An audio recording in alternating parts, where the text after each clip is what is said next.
Good morning, dear student. This is Kinjan Patel, your English teacher, and today we are going to look about one of the more part of speech, that is verbs. Dear student, up to now we have seen that the different part of speech to make a sentence it is necessary, and one more thing, dear student, I would like to share with you that the most important part of speech is verbs, because it is we can say heart of a statement. हम कह सकते हैं कि ये हमारा जो भी वाक्य होता है उसका हार्ट होता है, क्योंकि this is the term in English grammar that makes your sentence meaningful with the help of who is or someone is acting what, right, about what he is or she is doing. Actually verb क्या होते हैं? Verb एक किस्म के ऐसे शब्द होते हैं जो वाक्य के अंदर सब्जेक्ट क्या कर रहा है उसके बारे में हमें ज्ञान देते हैं। और ये जो वर्ब है डियर स्टूडेंट, ये न केवल 9th के लिए अपितु 10th के लिए भी बहुत इंपॉर्टेंट चीज है जो अभी मैं आपको सिखाने जा रहा हूँ। तो आपको थोड़ा सा डिटेल में ध्यान देना पड़ेगा यहाँ पे, क्योंकि ये थोड़ी सी डिटेल इंफॉर्मेशन है जिससे आपको वर्ब के बारे में और इंफॉर्मेशन मिल सके। Thank you. देखिए अब वर्ब जो हमारा है उस वर्ब की पहले डेफिनेशन क्या है, उसको क्या लोग बोलते हैं वो पहले थोड़ा सा चेक कर लेते हैं। What are verbs? वर्ब क्या है? वर्ब यानी क्रिया। वर्ब यानी क्या होता है? क्रिया। क्रिया यानी हम वाक्य में जो भी काम करते हैं उसको हम वर्ब बोलेंगे, ठीक है। अब देखो, it is a part of statement which tells us about what subject perform. tells about what subject performs, मतलब सब्जेक्ट यानी कर्ता, वाक्य में जो डूअर होता है उसको हम कर्ता बोलते हैं। वो क्या करता है? फॉर एग्जाम्पल यहाँ पे ये एक लड़का है, राइट।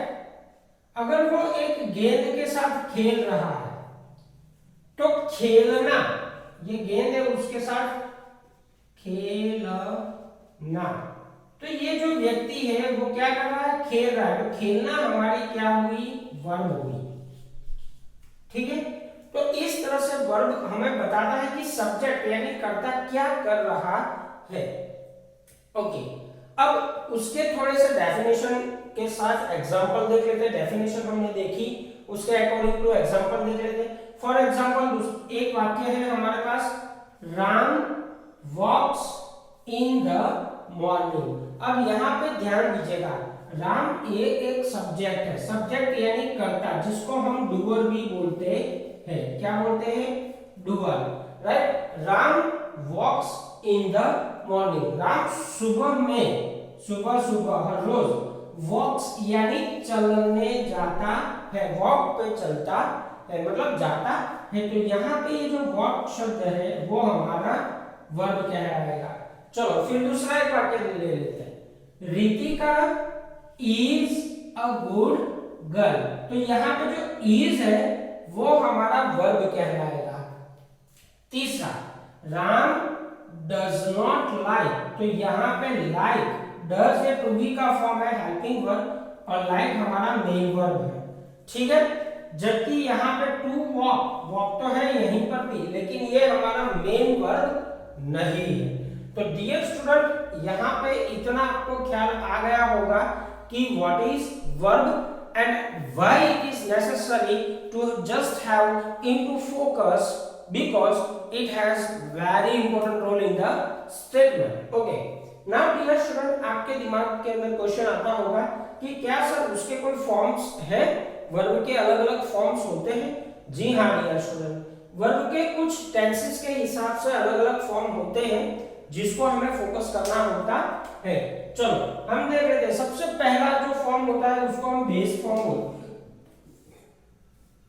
बेस फॉर्म बोलते हैं। बेस यानी basic form of a verb. Base form यानी basic form of a verb. जिसमें देखो एक एग्जांपल है चिल्ड्रन, चिल्ड्रन ये तो मेरा सब्जेक्ट हो गया, ठीक है।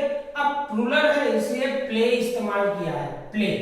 It is my base form, यहाँ पे आगे टू नहीं है, टू नहीं है तो ये हमारा बेस वर्ब हो गया, बेस वर्ब, बेसिक।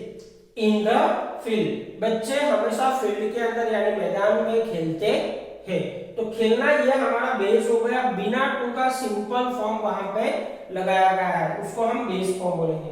फिर आता है इन्फिनिट फॉर्म। इन्फिनिट फॉर्म में क्या होता है, एक बेस फॉर्म के साथ हमें एक टू के साथ दूसरा फॉर्म दिया जाता है। फॉर एग्जांपल देखो, tell them not to play. अब डियर स्टूडेंट यहां पे याद रखना है कि टेल जो है, यहां पे ये टेल ये हमारा बेस फॉर्म है, base form of a verb है। और इन्फिनिट जिसको हम बोलते हैं, तो टू के साथ यहां पे टू के बाद जो फॉर्म ऑफ वर्ब इस्तेमाल किया गया है that is our infinite form, right. Infinite form of a verb जो हमेशा टू के साथ ही आते हैं, जो हमेशा टू के साथ ही वाक्य के अंदर आते हैं, ठीक है। एक्चुअल वर्ब नहीं होते हैं, इन्फिनिट फॉर्म जो होते हैं वो एक्चुअल वर्ब नहीं होते। चलो फिर पास्ट टेंस के फॉर्म आते हैं। For example they, they it is my subject, play, देखो यहां पे प्ले ईडी लगा है ना, पास्ट में कन्वर्ट किया गया है, तो ये पास्ट फॉर्म ऑफ वर्ब है। इसके बाद पार्टिसिपल आता है, past participle. Past participle, past participle में क्या होता है, जो भी हमारा वर्ब होता है उसके साथ हैव, हैज या हैड इत्यादि शब्द ऐड होते हैं, और उसके बाद का जो फॉर्म होता है वो third form of a verb होता है।